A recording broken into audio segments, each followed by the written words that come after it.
오늘은 기독교 강요 1권 15장 인간 창조를 주제로 나누고자 합니다. 여러분, 인간에 대한 지식을 생각할 때 두 가지를 기억해야 합니다. 하나가 처음 창조되었을 때 인간의 조건, 또 하나는 아담의 타락 직후 시작된 인간의 조건, 두 가지를 좀 기억해야 하는데, 이 타락 후 인간 본성 부패에 대해서 만약 무지하면은 창조된 것을 아는 것은 아무런 유익이 되질 못해요. 하나님은 인간을 영혼과 육체로 지으셨잖아요. 우리 영혼을 영이라고 부르기도 합니다. 우리 그게 잘 표시된 게 전도서 12장 7절. 흙은 여전히 땅으로 돌아가고 영은 그곳을 주신 하나님께로 돌아가기 전에 기억하라. 누가복음 23장 46절. 예수께서 큰 소리로 불러 이르시되 아버지 내 영혼을 아버지 손에 부탁하나이다 하고 이 말씀을 하신 후 숨지시니라. 여기서 지금 전도서는 영어로 표현했고 누가복음 영혼으로 표현했잖아요. 다 동일한 거예요. 근데 이 이 영혼은 하나님의 거예요. 그것은 불멸의 어떤 본질에 대한 증거입니다. 그래서 우리 인간의 이성으로 불가시적 하나님과 천사를 인식할 수가 있는 거예요. 그러니까 인간은 의와 지혜와 인자심을 드러내는 가장 고상하고 놀라운 표본이에요. 그러니까 우리 영혼과 마음은 이 불멸의 본질 혹은 비육체적 실체로서 몸보다 더 고상해요. 그래서 칼빈은 이 몸을 가리켜 감옥이라고 표현했습니다. 또는 육체의 장막이라고 표현했어요. 근데 하나님의 형상이 자리 잡은 고유의 장소는 영혼입니다. 우리 영혼 여기 지금 보면 그림에 나타난 것처럼 왼쪽에 마인드 마음으로 하고 오른쪽에 하트로 구성되어 있잖아요. 근데 마인드 지성, 오성, 이성이 있고 하트 쪽에 의지와 감성이 있어요. 여기 이제 우리 하나님의 형상이 자리 잡는다는 얘기예요.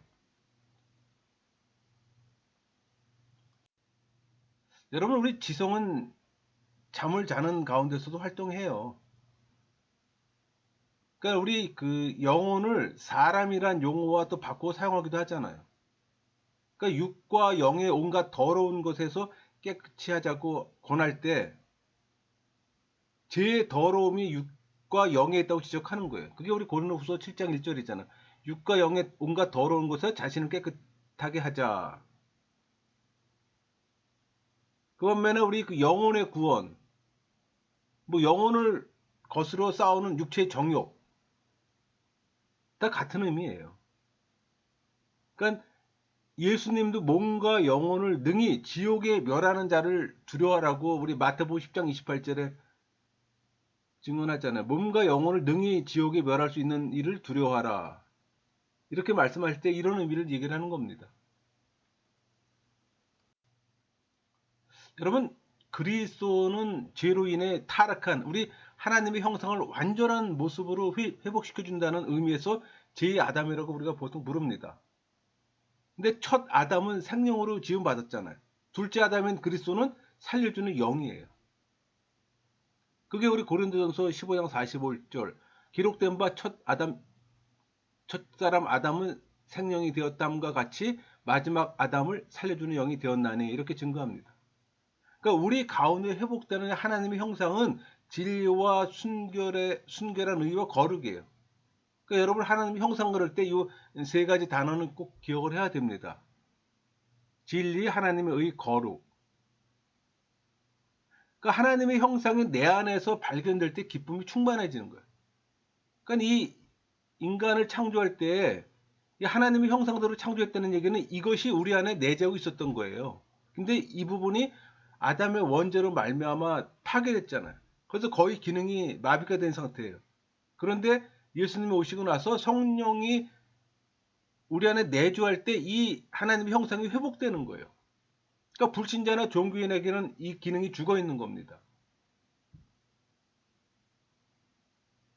그러니까 이 형상이 회복된다는 얘기는 성령이 내 안에 내주한다는 얘기예요. 구원받았다는 얘기예요. 그래서 기쁨이 충만해질 수밖에 없죠.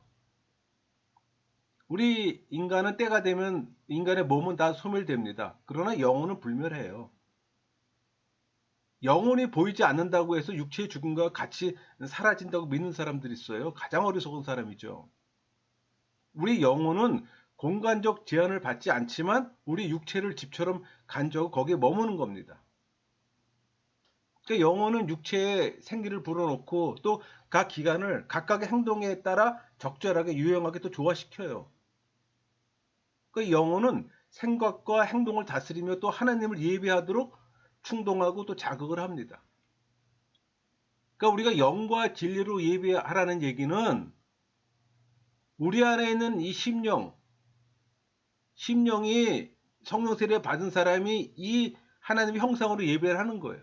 그러니까 불신자가 예배하는 거나 종교인이 예배하는 거는 참 예배가 될 수가 없는 거예요. 물론 불신자가 교회 안에 들어와서 종교인이 되고 그 종교인이 말씀으로 이제 신앙인이 되는 그 과정에 있잖아요. 교회에 있는 사람들이 모두가 다 신앙인은 아니잖아요. 상당수의 많은 사람들은 종교인이고 일부만이 사실은 신앙인이에요. 그러니까 신앙이 되어가는 과정 안에 있는 겁니다, 지금. 근데 먼저 성령 받은 사람이 이 하나님의 형상이 회복된 거예요.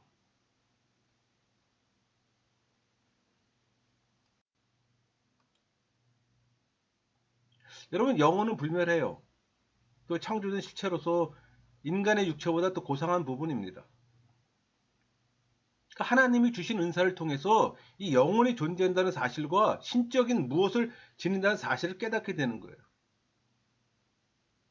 그러니까 영혼은 불멸하는 본질이며 또 육체 밖에서도 영혼이 사는 실체예요. 그러니까 영혼이 단순한 관념이 아니에요. 그것은 형체가 없는 실체입니다. 그러니까 성경은 이 영혼이 실체임을 반복해서 가르치는 거예요. 그러니까 영혼은 육체와 더불어 죄가 더 머무는 곳에 있지 않아요. 영혼의 영원한 구원을 위해서 우리 영혼에 거슬려 싸우는 육체의 정욕을 또 제어해야 한다고 우리 베드로전서 2장 11절에 얘기를 하잖아요. 사랑하는 자들아 거류민과 나그네 같은 너희를 권하노니 영혼을 거슬려 싸우는 육체의 정욕을 제어하라. 하나님은 육체뿐만 아니라 영혼까지도 멸할 수 있어요. 또 구원받는 우리에게는 영의 아버지가 되시고 그러니까 그분이 자신의 아들을 우리 영혼의 목자와 감독으로 세우셨어요. 그게 베드로전서 2장 25절 말씀이 있잖아요. 너희가 전에는 양과 같이 길을 잃었더니 이제는 너희 영혼의 목자와 감독 되신 이에게 돌아왔느니라. 여러분 창조 때 인간만을 알고 범죄로 인한 이 본성의 부패를 알지 못한다면 사람에 대해서 안다고 말할 수 없어요. 우리 인간 창조 시에는 완전 무결한 최고의 걸작품이었습니다. 퍼펙트했어요. 불멸의 영혼을 또 가지고 있고 그래서 하나님의 형상을 지닌 고귀한 존재가 된 겁니다. 여러분 영혼에는 탁월한 은사들과 신적 그 무엇이 새겨져 있어요. 그러나 뭐 신성을 의미하지는 않습니다. 그저 인성의 고유한 특성을 소유할 뿐이에요. 인간의 몸 안에 영이 있다고 확고한 증거는 하나님의 형상으로 창조된 사람을 통해 우리가 알 수가 있는 거예요. 우리 창세기 1장 27절 하나님이 자기 형상 곧 하나님의 형상대로 사람을 창조하시되 남자와 여자를 창조하시고 이렇게 증거하죠. 그러니까 하나님의 형상의 자손은 우리 마음과 심령 또는 영과 그 능력이 있지만 빛나지 않는 몸에는 그 영광의 그 어떤 광채도 없어요. 그러니까 성령 세례 받지 않은 사람에겐 그 자체의 흔적도 나타나지 않는다는 얘기예요. 여러분 하나님의 형상을 신성과 혼동하는 사람들이 있어요. 대체로 하나님의 형상 외에 하나님의 모양이라는 개념을 또 별도로 다룹니다. 그러나 성경은 형상과 모양을 구별하지 않아요. 우리 창세기 1장 26절 하나님이 이르시되 우리의 형상을 따라 우리의 모양대로 우리가 사람을 만들고 이때 형상이나 모양이 다른 개념이 아니라는 얘기예요. 동일한 개념을 반복적으로 사용하는 거예요. 그러니까 병행하는 말이 같은 의미를 지시하며 또 반복적으로 사용되는 것은 히브리어 흔한 아주 표현 방법이에요. 그래서 성경에는 형상과 모양을 서로 바꿔서 사용하기도 합니다. 그게 창세기 5장 3절 말씀 있잖아요. 아담은 130세에 자기의 모양 곧 자기 형상과 같은 아들을 낳아. 지금 1장 26절하고 5장 3절이 형상과 모양이 자리만 바뀐 거예요, 지금. 또 형상을 대표로 칭하기도 합니다. 그게 1장 27절 말씀이잖아요. 하나님이 자기 형상, 곧 하나님이 형상대로 사람을 창조하시되 형상을 지금 반복적으로 사용하고 있잖아요. 그러므로 이 형상과 모양은 동일한 대상에 대한 두 가지 표현인 겁니다. 그러니까는 우리가 표현이 다르다고 해서 의미가 다르다는 게 똑같은 거예요. 그 유사한 게 우리 저기 그 영혼, 그 영과 혼을 동일한 개념으로 봐야 되는데 그걸 분리하는 그 세대주의, 문자적으로 해석하는 사람들이 이런 오류를 범하는 거예요. 세대주의가 이 관점을 들여다보게 되면 문자적으로 다르게 또 설명할 수가 있어요. 그러니까 하나님께서 영에 속한 속성들을 인성 가운데 부여주셨어요. 그래서 사람은 피조물이지만 하나님과 인격적 교통을 할 수가 있는 겁니다. 놀라운 거죠. 죄인이 하나님과 교감을 한다는 거는. 그 사람은 하나님의 형상을 가졌기 때문에 하나님을 아는 지식을 얻게 되는 거예요. 이 하나님의 형상을 갖고 있지 못하면 하나님에 대한 지식을 온전히 알 수가 없어요. 물론 지성으로, 지적으로, 인본적으로 접할 수는 있죠.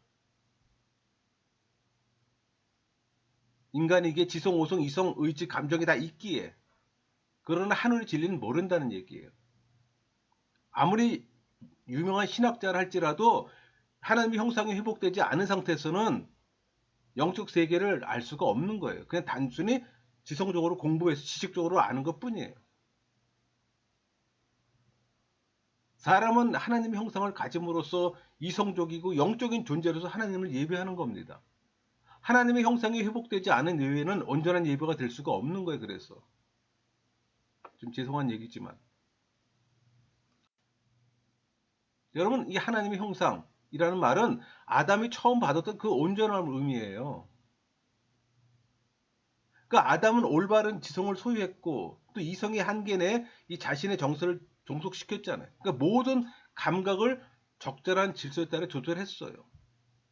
그래서 아담은 자신이 뛰어남을 그 창조주가 수여신 놀라운 은혜의 선물이라고 여겼던 겁니다. 여러분, 하나님의 형상의 주요 자소가 이 가슴과 마음 혹은 영혼과 능력에 있다고 아까 말씀드렸잖아요. 그러니까 인간의 어느 부분에도 심지어는 육체 자체에도 그 광채가 빛나는 곳이 없어요.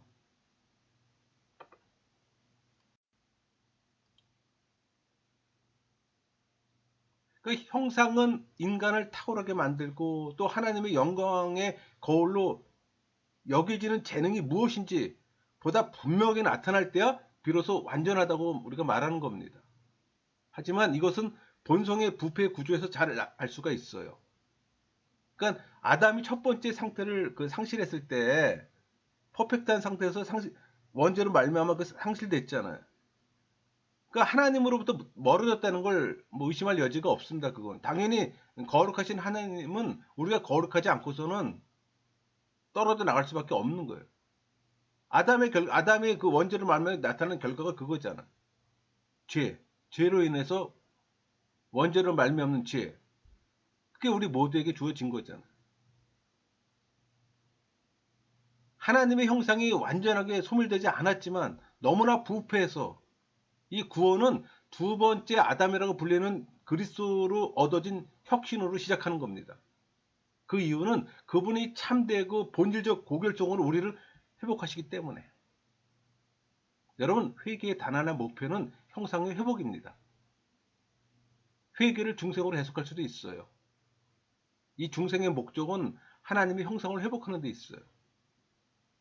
이 회복은 단시간 내에 이루어지지 않아요. 평생을 통해서 이루어집니다. 이 혁신에서 우리가 알아야 할 것은 먼저 지식이에요. 그 다음이 참된 의와 거룩입니다. 하나님의 형상이잖아요. 이 태초의 하나님의 형상이 지성의 빛, 심정의 어떤 정립으로 명시가 된 거예요.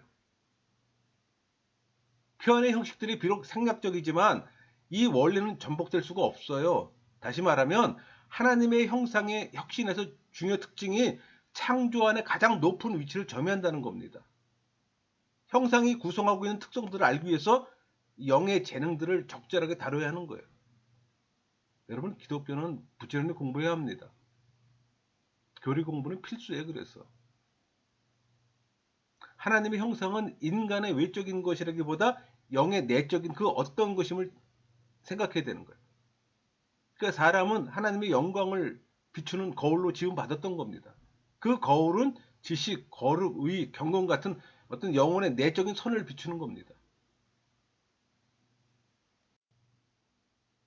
여러분, 영혼에는 의, 거룩, 진리라는 하나님의 형상의 정수가 새겨져 있어요. 우리 골로새서 3장 10절, 새 사람을 입었으니 이는 자기를 창조하신 이의 형상을 따라 지식에서까지 새롭게 하심을 입은 자니라, 이렇게 증거하잖아요. 완전한 존재입니다. 그러니까 아담은 바른 이해력, 감정, 분별력으로 만물을 보존하고 다스려요. 그러니까 사람은 성령의 은혜로 하나님의 형상에 따라 지음받았어요. 그러니까 성령은 우리 안에 일하시되 우리를 하나님과 동일 본질로 만들지는 않았어요. 구원의 마지막인 영화 상태에서도 신앙에는 여전히 피조물로서 하나님의 형상을 지니고 있을 뿐입니다. 하나님의 형상은 신성 자체가 아니에요. 그 착각하시면 안 돼요. 하나님의 형상이라고 해서 그 하나님과 우리가 본질이 같다고 생각하면 안 됩니다. 그거는. 그러니까 하나님의 형상은 영이신 하나님의 속성에 따라 사람에게 맞춰 새겨진 이 고유한 영적인 형상이에요. 그것은 사람됨, 즉 인성을 말하는 겁니다. 그러니까 우리 구원의 소정의 마지막 단계의 영화잖아요. 이 영화는 사람이 사람인 채로 피조물인 채로 하나님의 형상을 완성하는 겁니다. 그건 죽어서나 이루어지는 현상이 영화잖아요. 그러므로 이 사람의 영혼을 하나님 본질의 전이라고 보는 이 범신론적 사고는 기독교 진리와 부합될 수가 없는 거예요. 그래서 우리가 이단시하는 겁니다.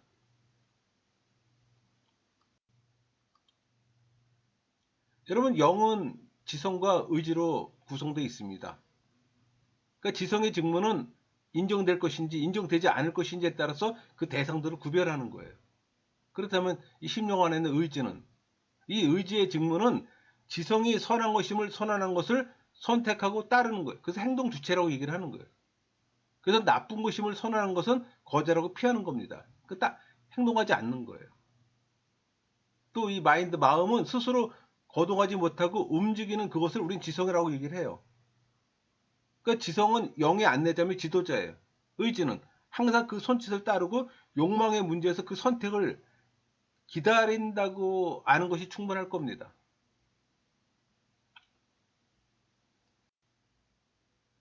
여러분, 타락전 인류는 온전함을 지녔기 때문에 죄를 짓지 않을 수도 있었어요. 그럼에도 불구하고 자신의 의지로 죄를 졌잖아요.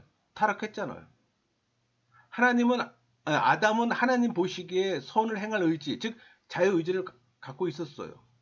근데 하나님은 사람에게 자유의지를 주셔서 이 뜻을 다한 순종을 통해 영광 받길 또 원하셨습니다. 그러니까 자유의지 가운데 이 순종은 하나님이 받으실 찬양이었어요. 하나님이 사람에게 생기를 부어 넣어주심으로 생명이 되게 하신 것은 생기 있는 자마다 여호와를 찬양토록 하기 위함입니다. 그러니까 하나님은 인류에게 자신의 형상을 주셔서 순종을 통해 영광 받기를 또 원하세요. 다만 하나님이 아담에게 인내의 힘을 주셔서 그를 붙들지 않으신 건 또 하나님의 계획 속에 또 비밀로 감춰져 있는 겁니다. 그래서 피조물이 창조주를 안다는 건 한계가 있는 거예요.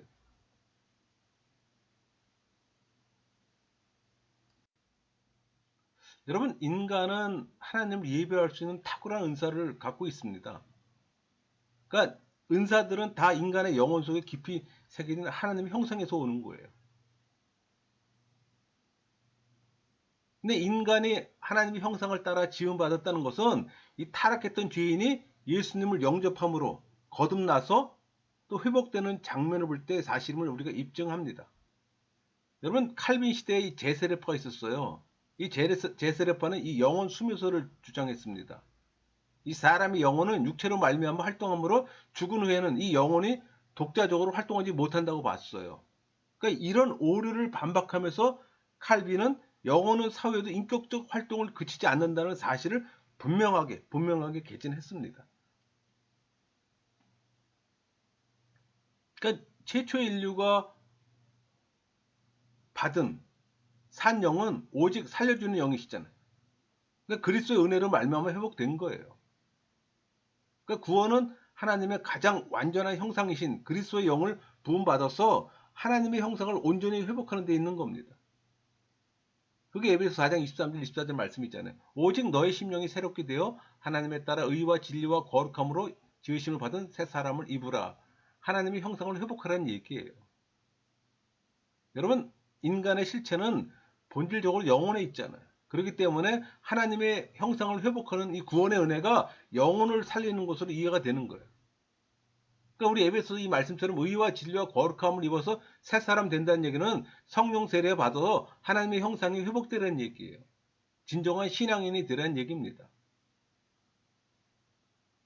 왜 교회 안에 있는 사람들에게 이 말씀을 그렇게 선포할까요? 교회 안에 종교인이 많기 때문에 그 종교인이 신앙인 되기를 원했던 거예요. 그래서 사도 바울이 전도 사역을 그렇게 많은 나라 다니면서 그 유대인 회중을 다니면서 선포했잖아요. 그 안에는 종교인이 많았던 거예요, 이렇게. 그들에게 신앙이 되는 그 비밀을 알려주는 겁니다. 여러분, 인간의 영혼의 속성은 이성, 양심, 의지로 나타납니다. 이 영혼은 또 이성적, 도덕적, 자율적인 인격적도 실체예요. 그러니까 하나님을 알만한 지식과 종교의 씨앗, 그리고 양심이 영혼에 새겨져 있어요. 그러니까 영혼은 감각하고 인식하고 이해하고 의지합니다. 영혼의 근본적 기능은 오성과 의지로 이루어졌잖아요. 그러니까 오성은 선과 악의 정사를 분별해요. 의지는 오성의 판단에 따라 행함으로써 나아가고 결단합니다. 그러니까 인류는 죄로 말미암아 오성도 의지도 모두 파괴됐던 거예요. 하나님의 형상이 완전 파괴됐다는 겁니다. 그래서 하나님의 존재와 뜻을 인식조차 할 수 없어서 무엇보다도 지식에까지 거듭나야 되는 거예요. 예수 그리스도를 아는 지식까지 거듭나야 된다는 얘기예요.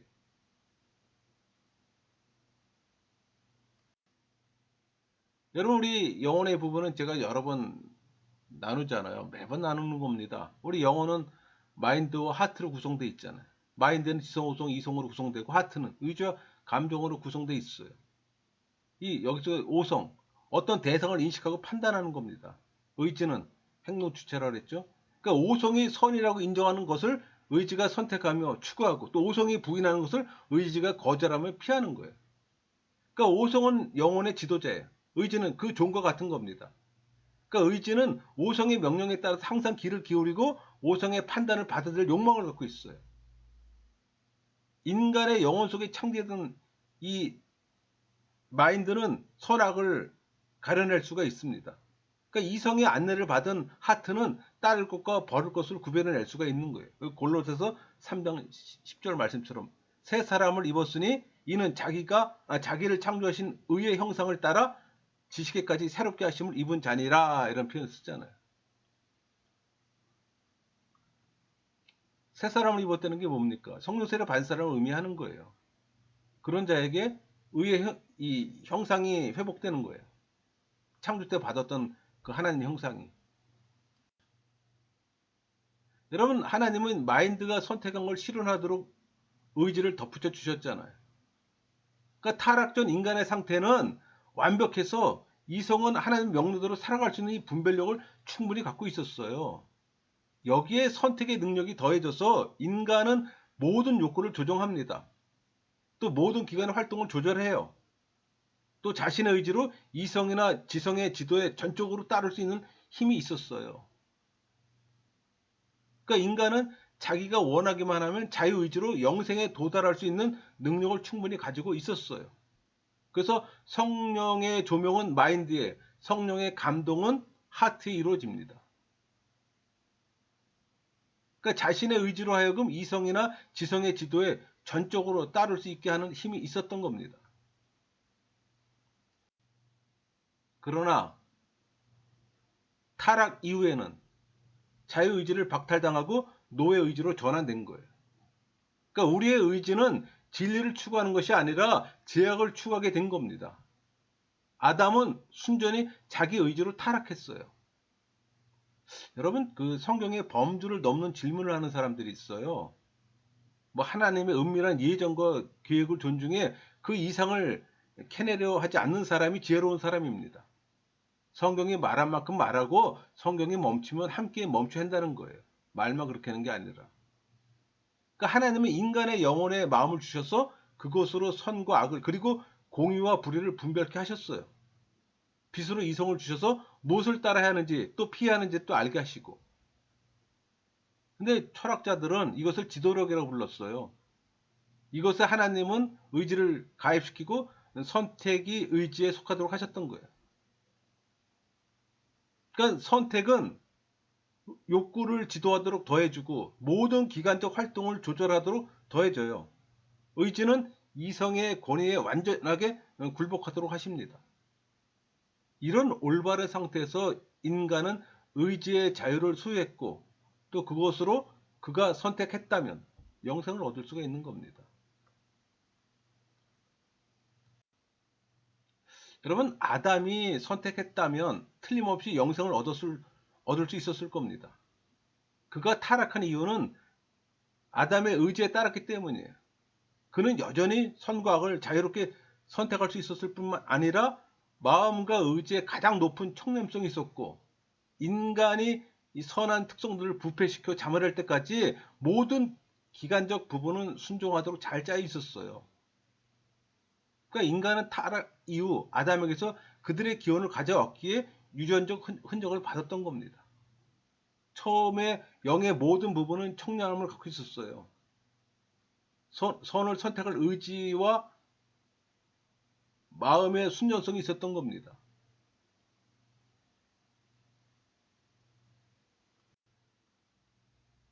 이렇게 해서 우리가 15장을 나눴는데 15장을 좀 요약하면은 인간은 영과 몸으로 창조됐습니다. 영이란 이 불멸의 본질이고 귀중한 부분이에요. 영혼을 얘기를 하는 겁니다. 그러니까 어떤 이들은 영혼과 영을 다르다고 억지 주장해요. 그렇지 않아요, 여러분. 동의어예요. 몸과 독립적으로 영은 활동합니다. 그러니까 정신적 모든 기능들을 영은 주도합니다.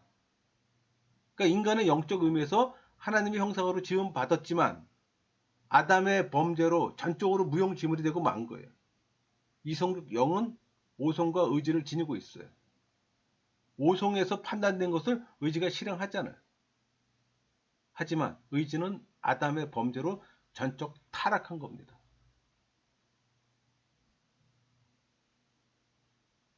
여러분, 우리 인간 창조, 그러니까 우리가 인간 창조 이 부분을 볼 때 서두에서 창조 시의 인간의 조건 상태하고 타락 후의 상태를 정확히 기억해라는 얘기를 했잖아요. 그러니까 흔히 사람들은 타락 후 인간이 죄인 됐다는 그 사실을 그냥 막연하게 알고 있어요.